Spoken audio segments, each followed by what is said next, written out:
Bonsoir à tous et bienvenue à cette nouvelle édition du JT d'Ici TV. Au programme ce soir, et si la station de Réallon devenait la première station de ski de randonnée en France? Les responsables y pensent, cette année sera une année test, mais l'année prochaine, on pourrait très bien voir un club, des compétitions et un domaine skiable complètement différent, une première en France. Signature d'un contrat d'avenir aujourd'hui à Gap, plus précisément au restaurant La Pataterie. Ce contrat permet l'intégration et l'insertion des jeunes qui n'ont pas de diplôme. Aujourd'hui, il y a au total 213 emplois d'avenir qui ont été signés dans les Hautes-Alpes. Objectif, 270 avant la fin 2014. Et puis zoom, en fin de journal, sur le 1er novembre, il y avait encore de nombreuses commémorations vendredi, un peu partout dans les Alpes du Sud. L'une d'entre elles a retenu notre attention puisque nous nous sommes rendus au cimetière du village englouti du Bail. En 1959, le village du Bail était détruit pour la construction du lac de Serponçon. Reportage en fin de journal. Mais avant toute chose, votre météo de ce mardi avec quelques éclaircies tout de même au programme. Allez, avant de développer le journal, place à notre traditionnelle image du jour. Ce soir, elle est consacrée à la neige. Et oui, ça y est, elle est arrivée la nuit dernière et en plus à basse altitude. Regardez toutes ces photos des auditeurs d'Ici Radio. Ce sont des témoins un petit peu de l'actualité. Alors comme eux, vous pouvez nous faire parvenir vos clichés en tapant le www.dici.fm. Et si Réallon devenait la première station de ski de randonnée des Alpes du Sud et plus globalement de la France entière? C'est une idée des responsables. Alors cette année sera une année test, mais l'année prochaine, on pourrait très bien voir un club et des compétitions consacrées uniquement au ski de randonnée. Le domaine skiable sera également un petit peu différent, une nouvelle manière de voir complètement le ski dans les Alpes du Sud et à Réallon. Écoutez Cédric Rossi, les responsables des remontées mécaniques de la station.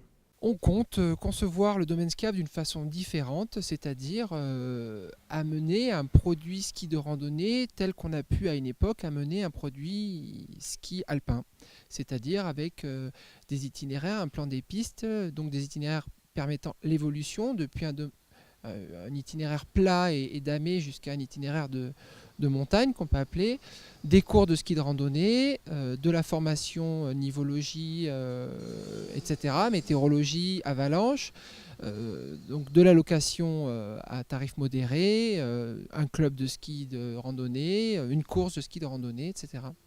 Simone Veil a donné son accord à la commune de La Bâtie-Neuve pour qu'ils exploitent son nom.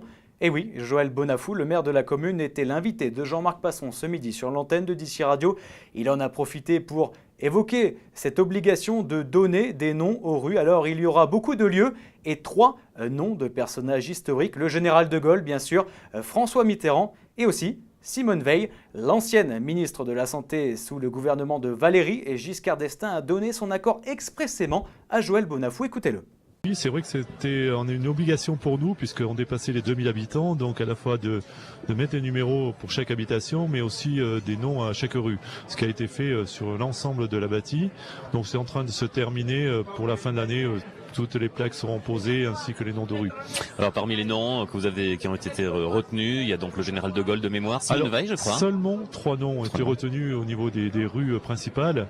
On a la rue François Mitterrand, la rue Charles de Gaulle et la rue Simone Veil. En effet, j'ai demandé l'autorisation à Madame Simone Veil puisque c'est la seule à l'heure actuelle encore vivante et c'est avec plaisir qu'elle a accordé qu'on puisse dénommer une rue à son nom. Alors, je me faisais la réflexion, c'est peut-être pas si courant, des rues Simone Veil ou avenue Simone Veil à ce stade. Non, je pense pas. Non, il y en a très peu. Simplement, on a lui rendre hommage à une femme politique, une femme qui a défendu les droits des femmes avec l'IVG, avec différentes lois. Donc, c'est aussi cette reconnaissance. Puis bon, aussi une dame qui a joué un jeu au niveau de la guerre aussi.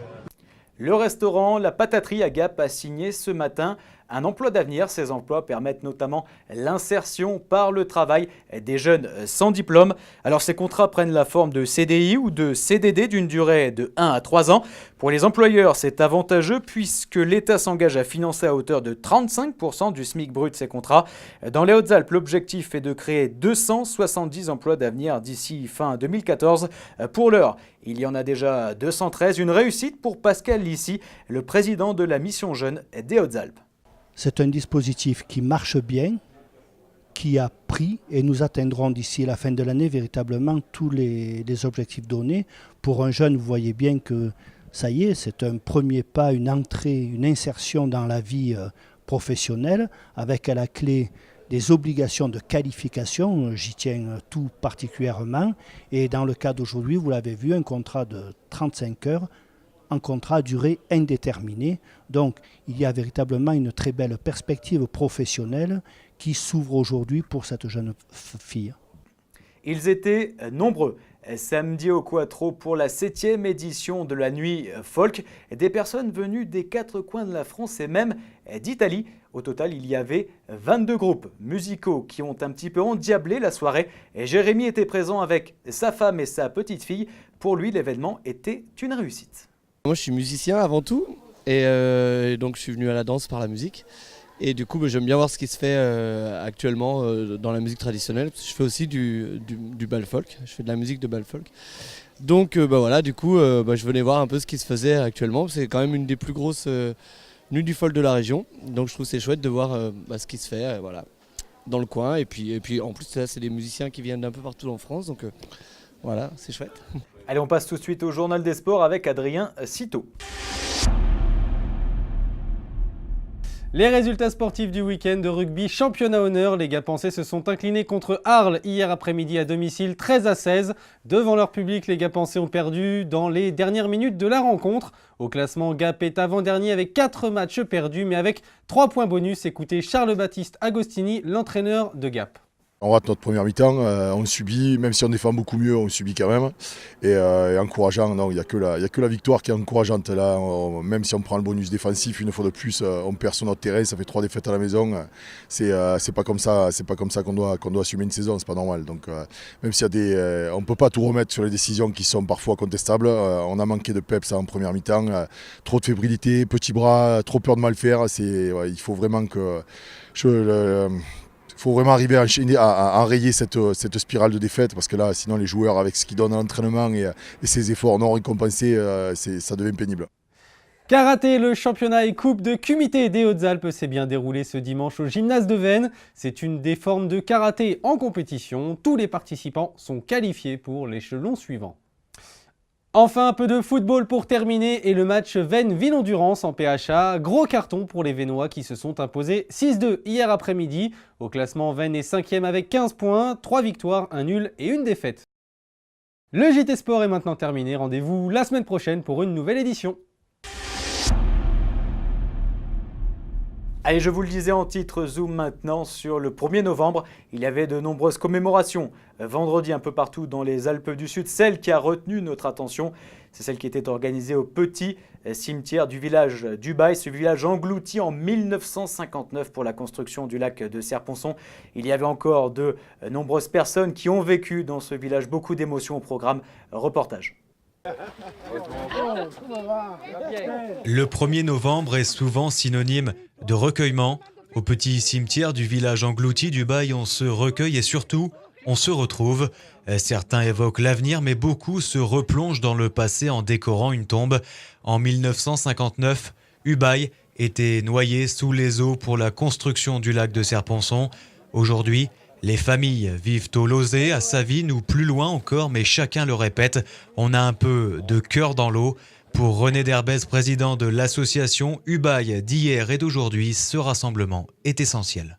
C'est sûr que ça remue, mais bon, on commence à avoir un peu l'habitude, mais c'est dur à s'habituer quand même. Mais c'est très, très, très bien parce qu'il y a de plus en plus de monde, de moins en moins d'anciens évidemment, parce que malheureusement toutes les années, il y en a un ou deux qu'on enterre, ça c'est la vie.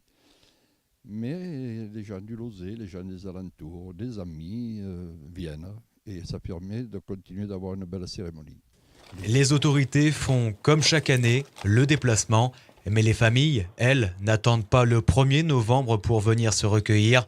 C'est le cas d'Yvette Honoré, la dernière habitante à avoir quitté Ubaye, qui se souvient très bien de sa jeunesse dans le village englouti avec son mari, aujourd'hui décédé. C'était très très dur de laisser ces endroits où c'était toute notre vie. On s'était amusé dans le village, de partout, les rues, tout ça, c'était C'est dur de quitter son pays d'origine. Oui, c'est les racines. Tous les 8 jours, je viens ici, lui rendre visite et en même temps, ça me rappelle beaucoup de souvenirs ensemble. Oui, parce que ça faisait 64 ans qu'on était mariés. Et on s'est mariés ici et tout. Ah non, c'est pas beaucoup. J'aurais voulu encore plus longtemps. Oui. Tout ce petit monde aime se retrouver et se donne forcément rendez-vous l'année prochaine. Et même s'il manquera du monde, personne n'oubliera ses voisins, ses familles, ses amis, son village, le Rubaille. Voilà. Alors la fontaine, elle est un peu vers ici, mais je crois que vous devez la voir. Et l'église, elle était à côté. Important de ne pas oublier tous ces habitants du petit village d'Ubaye. L'actualité d'ici continue sur d'ici.fm et sur d'ici télé. Excellente soirée en notre compagnie.